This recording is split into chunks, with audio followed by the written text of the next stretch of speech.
عزیز طلباء السلام علیکم ورحمۃ اللہ وبرکاتہ۔ خیریت سے ہیں آپ؟ اللہ تعالیٰ آپ سب کو خیر و عافیت سے رکھے۔ عزیز طلباء،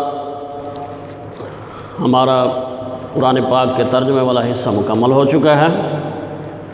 آج ہم احادیث والا حصہ شروع کر رہے ہیں۔ آپ کی بک کا پیج نمبر 49 ہے، پیج نمبر 49 احادیث شروع کر رہے ہیں ہم۔ تو آج ہم پہلی 3 احادیث پڑھیں گے۔ سب سے پہلے قرآن مجید کی تلاوت کر لیتے ہیں۔ اعوذ باللہ من الشیطان الرجیم، بسم اللہ الرحمن الرحیم۔ یا ایتھا النفس المطمئنہ ارجعی الی ربک راضیۃ مرضیہ فادخلی فی عبادی وادخلی جنتی، صدق اللہ العظیم۔ عزیز طلباء، سب سے پہلی حدیث پاک ہے، افضل الاعمال لا الہ الا اللہ، افضل الاعمال لا الہ الا اللہ وافضل الدعاء الاستغفار۔ افضل الاعمال، سب سے زیادہ فضیلت والا عمل، سب سے زیادہ بزرگی والا عمل لا الہ الا اللہ ہے، یعنی کلمہ طیبہ کا اقرار سب سے زیادہ فضیلت والا عمل ہے، کیونکہ اس کے بغیر انسان مومن نہیں ہو سکتا۔ کسی بھی عمل کی قبولیت کے لیے ایمان کا ہونا لازمی اور ضروری ہے۔ تو سب سے زیادہ فضیلت جس کلمے کو حاصل ہے وہ لا الہ الا اللہ ہے۔ وَأَفْضَلُ الدُّعَاءِ الاستغفار، اور بہترین دعا استغفار ہے، یعنی اللہ تعالیٰ سے اپنے گناہوں کی معافی مانگنا، یہ سب سے زیادہ فضیلت والی دعا ہے۔ ترجمہ اس کا کیا ہے؟ سب سے زیادہ فضیلت والا عمل لا الہ الا اللہ ہے، اور سب سے زیادہ فضیلت والی دعا، بہترین دعا استغفار ہے، یعنی اللہ تعالیٰ سے اپنے گناہوں کی معافی مانگنی ہے۔ اس کے بعد تشریح ہے۔ حضور اکرم صلی اللہ علیہ وسلم کی اس حدیث مبارکہ کے 2 حصے ہیں۔ کون کون سے 2 حصے ہیں؟ پہلا حصہ ہے افضل الاعمال لا الہ الا اللہ، یہ پہلا حصہ ہے، اور دوسرا حصہ وافضل الدعاء الاستغفار، یہ دوسرا حصہ ہے۔ تو پہلے حصے میں اللہ تعالیٰ کی توحید کے اقرار کو سب سے زیادہ فضیلت والا عمل قرار دیا گیا ہے، جبکہ دوسرے حصے میں استغفار، یعنی اللہ تعالیٰ کے حضور اپنی غلطیوں اور گناہوں کی معافی طلب کرنے کو سب سے زیادہ فضیلت والی دعا قرار دیا گیا ہے۔ تو 2 چیزیں ہیں، ایک اللہ تعالیٰ کی توحید کا اقرار، اور توحید کا کیا مطلب ہے؟ توحید کا مطلب یہ ہے کہ اللہ تعالیٰ کو اس کی ذات، اس کی صفات، اس کے کمالات اور اس کے اختیارات میں اکیلا اور تنہا ماننا، کہ نہ اس جیسی کوئی ذات ہے، نہ کوئی اس جیسی صفات کا مالک ہے، نہ کوئی اس جیسے کمالات رکھتا ہے، اور نہ کوئی اس جیسے اختیارات رکھتا ہے۔ توحید کا یہ مطلب ہے۔ اور استغفار کا مطلب یہ ہے کہ اللہ تعالیٰ سے اپنے گناہوں اور غلطیوں کی معافی مانگنا، یہ سب سے زیادہ فضیلت والی دعا ہے۔ اس کے بعد افضل عمل۔ عزیز طلباء، یہ ہیڈنگز بنائی گئی ہیں، آپ نے اسی طرح حدیث مبارکہ کی جو تشریح ہے وہ ہیڈنگ کے ساتھ یاد کرنی ہے اور لکھنی ہے۔ ہیڈنگ کے ساتھ آپ یاد کریں گے، لکھیں گے تو آپ کو یاد کرنا بھی آسان رہے گا، اور اس کے ساتھ ساتھ نمبروں کی تقسیم کے لیے بھی یہ اچھا رہتا ہے۔ اور جو سوال جو ہے وہ ہیڈنگ کے ساتھ لکھا جائے وہ زیادہ اچھا بھی لگتا ہے اور بہتر رہتا ہے۔ تو اس لیے آپ نے اس کو جو ہے وہ ہیڈنگ کے ساتھ لکھنا ہے۔ تو تشریح کے بعد پہلی ہیڈنگ کیا ہے؟ افضل دعا، افضل دعا۔ حدیث پاک کے پہلے حصے میں ارشاد ہے افضل الاعمال لا الہ الا اللہ، یعنی اللہ کے سوا کسی دوسرے کو الہ نہ ماننے کا اقرار اور اپنے عمل سے اس عقیدے کا اظہار سب سے زیادہ فضیلت اور عظمت والا عمل ہے۔ کون سا عمل سب سے زیادہ فضیلت اور عظمت والا ہے؟ لا الہ الا اللہ کا اقرار، توحید کا اقرار، یہ سب سے زیادہ عظمت اور فضیلت والا عمل ہے۔ اس کے بعد اگلی ہیڈنگ ہوگی لفظ الہ سے مراد۔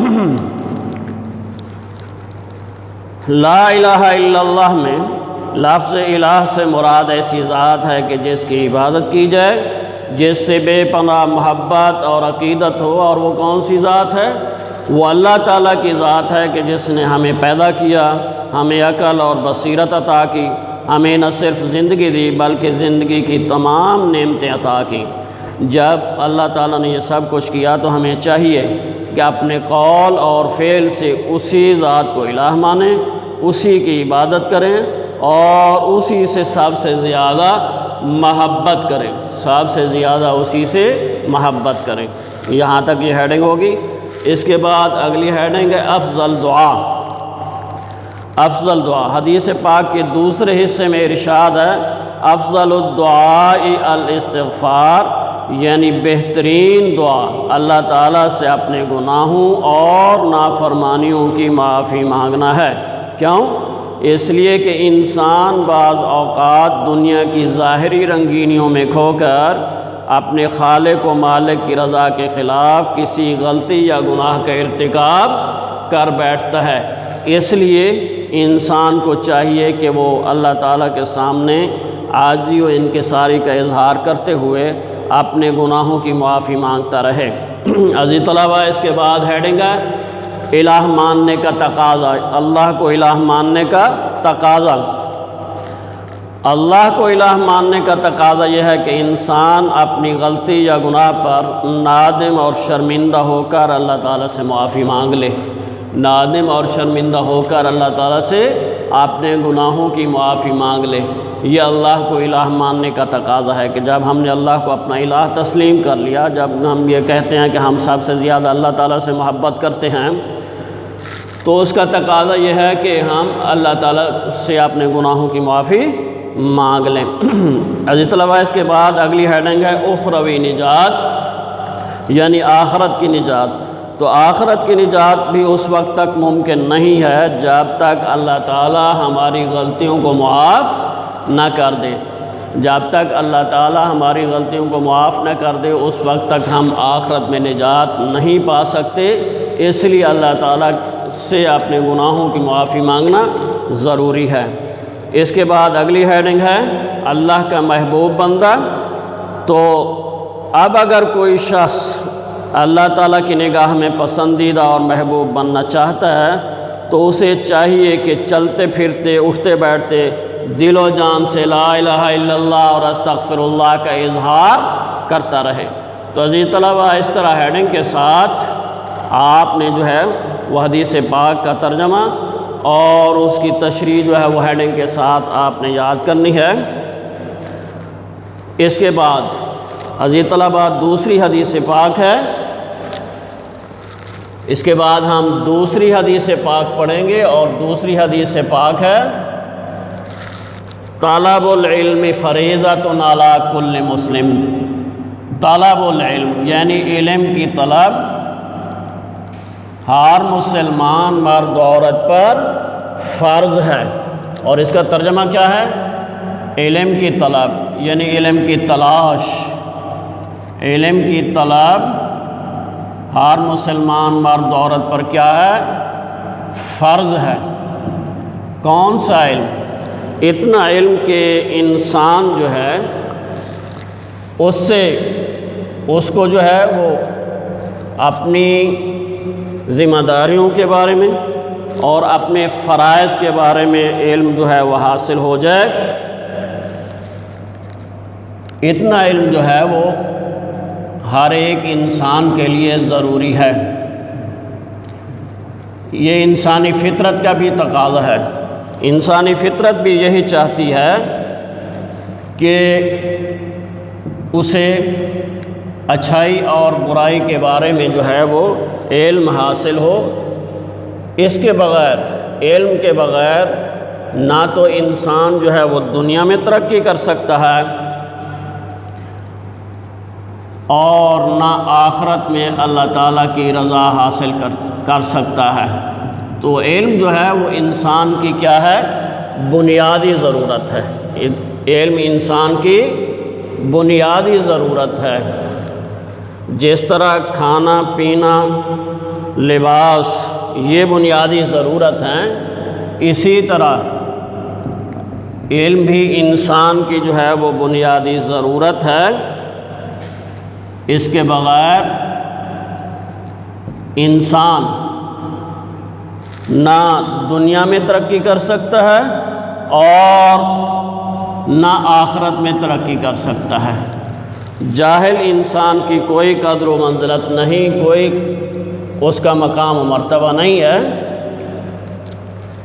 جہالت اندھیرا ہے اور علم جو ہے وہ روشنی ہے۔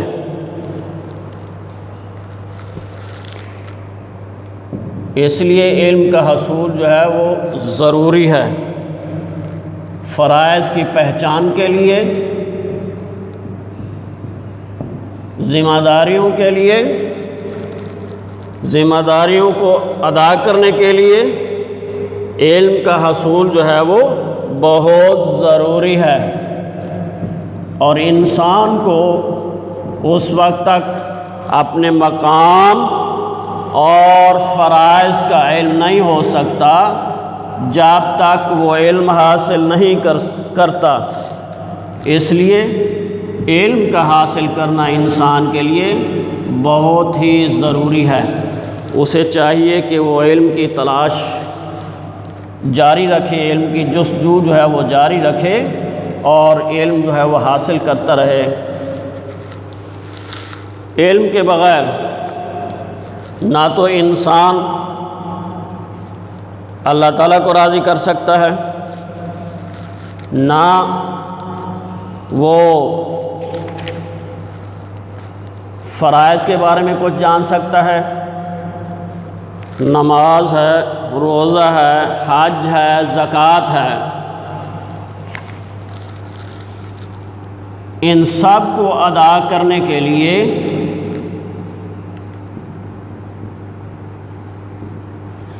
علم کا حصول جو ہے وہ لازمی اور ضروری ہے۔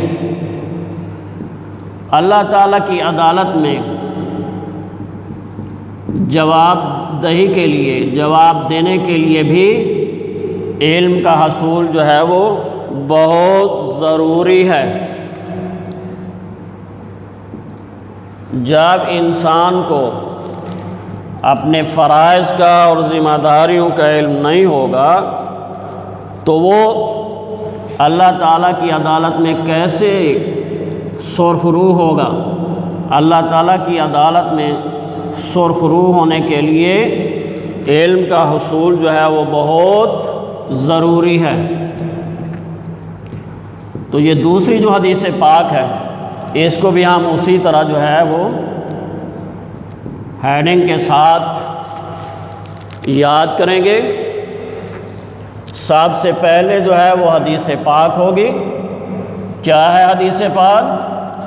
طلب العلم فریضۃ علی کل مسلم، کہ علم کی تلاش، علم کی طلب ہر مسلمان مرد و عورت پر فرض ہے۔ تو سب سے پہلے حدیث پاک، اس کے بعد حدیث پاک کا ترجمہ ہوگا۔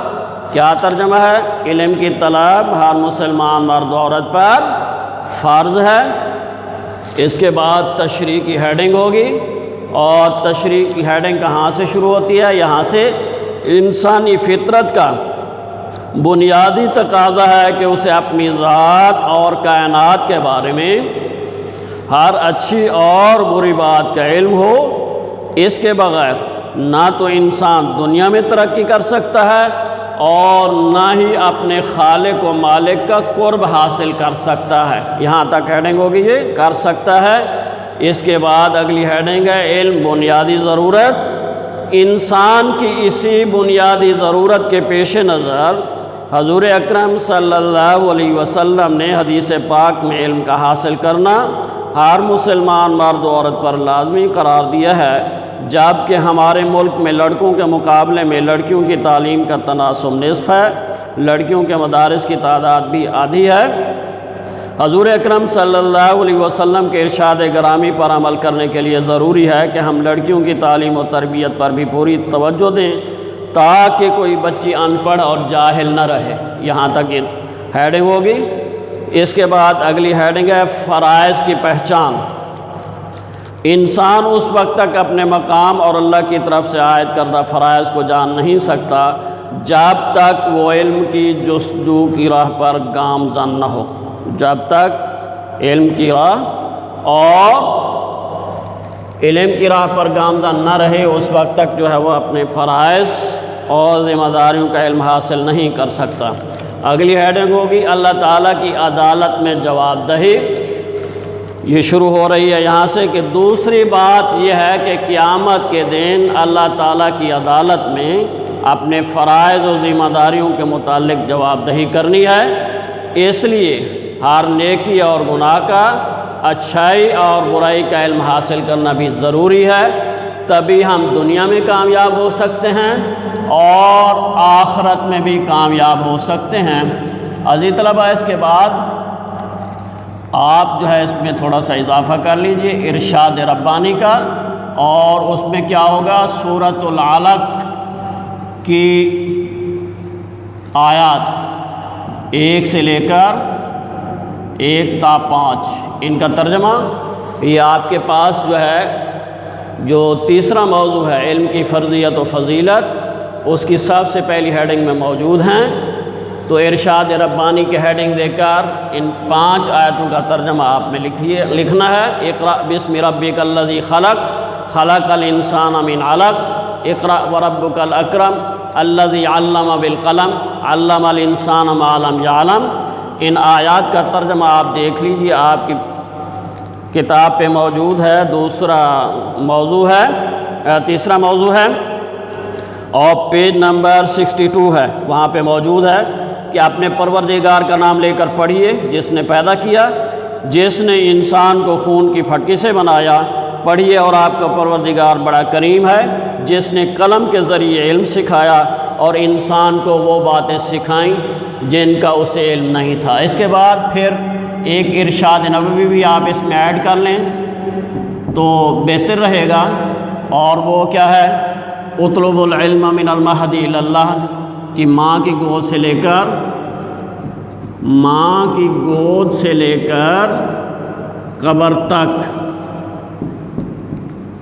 قبر تک علم حاصل کرو۔ کہاں سے؟ ماں کی گود سے لے کر قبر تک علم حاصل کرو۔ یہ حدیث بھی آپ نے آخر پہ ایڈ کر لینی ہے۔ تو اس طرح سے سب سے پہلے کیا ہوگا، سب سے پہلے حدیث پاک ہوگی، اس کے بعد ترجمہ ہوگا، اس کے بعد تشریح کی ہیڈنگ ہوگی، پھر تشریح میں ہم نے جو ہے وہ ہیڈنگ بنائی ہیں علم بنیادی ضرورت، پھر اگلی ہیڈنگ ہے فرائض کی پہچان، اس کے بعد اگلی ہیڈنگ ہے اللہ تعالیٰ کی عدالت میں جواب دہی، اور اس کے بعد پھر ہم نے ارشاد ربانی جو ہے وہ ایڈ کیا ہے۔ اور وہ کون سا ارشاد ربانی ہے؟ وہ ہے سورۃ العلق کی ابتدائی 5 آیات جو ہیں وہ ہیں اقرأ بسم ربک الذی خلق، خلق الانسان من علق، اقرأ وربک الاکرم الذی علم بالقلم، علم الانسان ما لم یعلم۔ اقرأ بسم ربک الذی خلق کہ اپنے پروردگار کا نام لے کر پڑھیے جس نے پیدا کیا، جس نے تمام عالم کو، تمام مخلوقات کو پیدا فرمایا، صرف انسان ہی نہیں ساری مخلوقات کو پیدا فرمایا۔ خلق الانسان من علق، اور انسان کو جو ہے وہ اللہ تعالیٰ نے جمے ہوئے خون سے پیدا فرمایا۔ اقرأ وربک الاکرم، پڑھیے اور آپ کا پروردگار بڑا کریم ہے۔ الذی علم بالقلم، جس نے قلم کے ذریعے سے علم سکھایا، علم الانسان ما لم یعلم، انسان کو وہ کچھ سکھایا جو وہ نہیں جانتا تھا۔ یہ پہلی 5 آیات ہیں سورۃ العلق کی، سب سے پہلی وحی ہے۔ اور اس کے بعد آخر پہ آپ نے ایک حدیث پاک ایڈ کر لینی ہے کہ ماں کی گود سے لے کر قبر تک علم حاصل کرو۔ اس کے بعد آپ کی بک کا پیج نمبر 50 ہے اور حدیث نمبر 3 ہے، خیرکم من تعلم، خیرکم من تعلم القرآن وعلمہ۔ یہ حدیث پاک ہے کہ تم میں سے سب سے بہتر کون ہے؟ وہ جو قرآن مجید کو سیکھے اور سکھائے، جس نے قرآن مجید کو سیکھا اور سکھایا۔ اس لیے کہ قرآن مجید اللہ تعالیٰ کا کلام ہے، تو جو اللہ تعالیٰ کے کلام کو سیکھتا ہے وہ سب سے بہتر انسان ہوتا ہے، اس لیے کہ اللہ تعالیٰ کے کلام کو باقی کلاموں پر اسی طرح فضیلت ہے جس طرح خود اللہ تعالیٰ کو باقی تمام مخلوقات پر جو ہے وہ فضیلت حاصل ہے۔ اس لیے قرآن مجید کو سیکھنے والا تمام انسانوں میں بہتر ہے، جو خود بھی سیکھتا ہے اور دوسروں کو بھی سکھاتا ہے۔ اللہ تعالیٰ کا ارشاد ہے سورۃ الرحمن میں، اللہ تعالیٰ ارشاد فرماتے ہیں کہ الرحمن علم القرآن، کہ اللہ تعالیٰ بڑا مہربان ہے جس نے قرآن مجید کا علم سکھایا۔ تو قرآن مجید کا علم اللہ تعالیٰ کی ایک بڑی رحمت ہے۔ یہاں پر سورۃ الرحمن میں اللہ تعالیٰ نے اس کو اپنی جو ہے وہ رحمت قرار دیا ہے۔ اللہ تعالیٰ کی رحمت کی ایک بڑی نشانی قرآن پاک کا علم سیکھنا ہے۔ تو اللہ تعالیٰ ارشاد فرماتے ہیں کہ الرحمن علم القرآن، اللہ تعالیٰ بڑا مہربان ہے جس نے قرآن مجید کا علم انسانوں کو سکھایا۔ قرآن مجید نبی اکرم صلی اللہ علیہ وسلم پر 23 سال کے عرصے میں نازل ہوا، اور 23 سال کے عرصے میں تھوڑا تھوڑا کر کے نازل ہوا۔ یہ نہیں ہے کہ ایک ہی مرتبہ سارا جو ہے وہ قرآن پاک اتارا گیا، نہیں، بلکہ تھوڑا تھوڑا کر کے، کبھی ایک آیت، کبھی 2 آیتیں، کبھی ایک چھوٹی سورت، کبھی ایک بڑی سورت، اس طرح تھوڑا تھوڑا کر کے قرآن مجید جو ہے وہ 23 سال کے دوران آپ پر جو ہے وہ نازل ہوا۔ پہلے نبی اکرم صلی اللہ علیہ وسلم مکہ مکرمہ میں تشریف فرما تھے۔ 40 سال کی عمر میں آپ پر قرآن مجید نازل ہونا شروع ہوا۔ جب آپ غار حرا میں تھے تو غار حرا میں آپ کے پاس سب سے پہلے جو ہے وہ جبرائیل امین آپ کے پاس تشریف لائے اور سورۃ العلق کی پہلی یہی 5 آیات جو ہے وہ آپ پر اتری۔ جبرائیل امین آپ کے سامنے آیا اور کہا کہ اقرأ، آپ پڑھیے۔ آپ نے فرمایا کہ میں تو لکھنا پڑھنا نہیں جانتا، میں نہیں پڑھ سکتا۔ تو جبرائیل امین نے اس طرح سے آپ کو جو ہے وہ اپنے سینے کے ساتھ لگایا اور پھر کہا کہ اقرأ، پڑھیے۔ اس طرح 3 دفعہ جو ہے وہ جبرائیل امین نے آپ صلی اللہ علیہ وسلم کو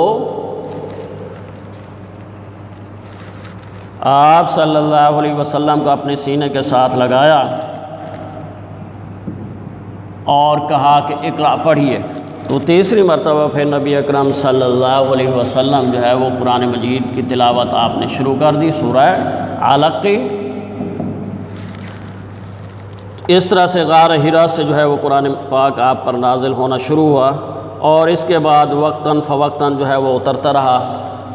اس دوران آپ جو ہے وہ 13 سال تک مکہ مکرمہ میں رہے۔ آپ 13 سال تک قرآن مجید آپ 13 سال تک مکہ مکرمہ رہے اور قرآن مجید آپ پر جو ہے وہ نازل ہوتا رہا۔ اس دوران آپ پر جو صورتیں نازل ہوئیں، جو آیات مبارکہ نازل ہوئیں، ان کو مکی صورتیں اور مکی آیات کہتے ہیں۔ اور پھر اس کے بعد نبی اکرم صلی اللہ علیہ وسلم مدینہ طیبہ تشریف لے گئے، اور اس دوران آپ صلی اللہ علیہ وسلم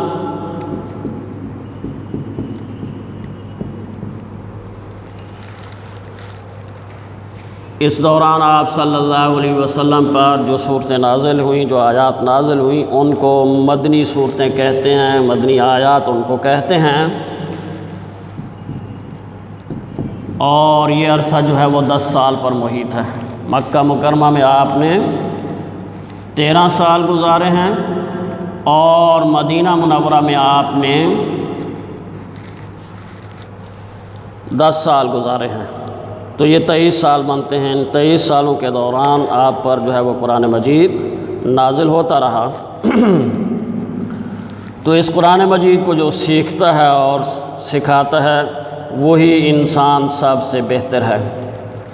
حدیث پاک کو ذرا دیکھ لیجئے، تو تیسری حدیث پاک کو، تیسری حدیث پاک ہے خیرکم من تعلم القرآن وعلمہ۔ خیرکم، تم میں سے سب سے بہتر، من جو، تعلم سیکھے، القرآن قرآن مجید، تم میں سے بہتر وہ ہے جس نے قرآن مجید کو سیکھا، وعلمہ اور اسے سکھایا۔ سب سے پہلے حدیث پاک ہوگی، اس کے بعد ترجمہ ہوگا کہ تم میں سے بہتر وہ ہے جس نے قرآن مجید کو سیکھا اور دوسروں کو سکھایا۔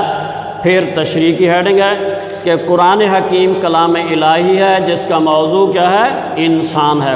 ہر کتاب کا ایک موضوع ہوتا ہے جس پہ اس کتاب میں بحث کی جاتی ہے، تو انسان جو ہے وہ قرآن مجید کا موضوع ہے۔ انسان کی نجات کے متعلق جو ہے وہ گفتگو کی گئی ہے، انسان کی زندگی کے متعلق گفتگو کی ہے کہ انسان نے دنیا میں کیسے رہنا ہے، آخرت میں اس کے لیے کیا ہے، یہ سب کچھ قرآن مجید میں موجود ہے۔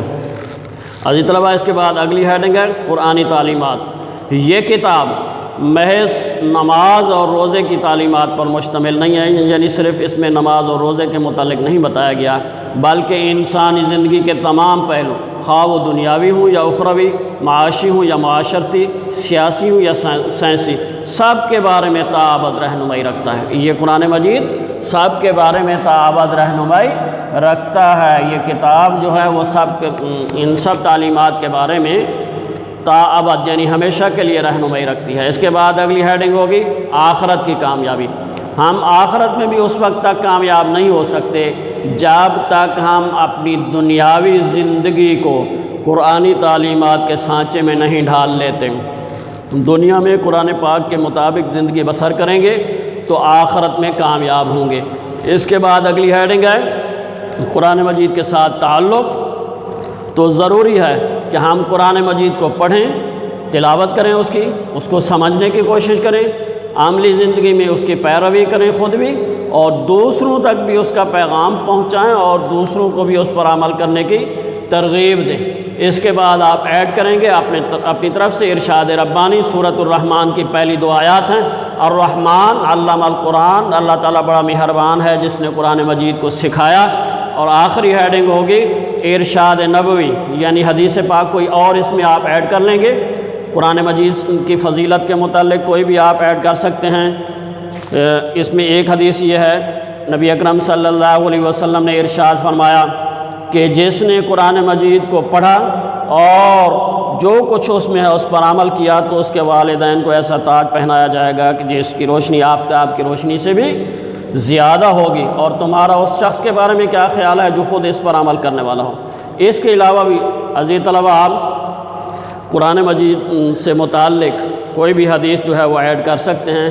آپ کا یہ ارشاد بھی ہے کہ اقرأ القرآن فإنہ یأتی یوم القیامت شفیعا لصاحبہ، کہ قرآن مجید کو پڑھا کرو، یہ اپنے پڑھنے والے کے لیے قیامت کے روز سفارشی بن کر آئے گا۔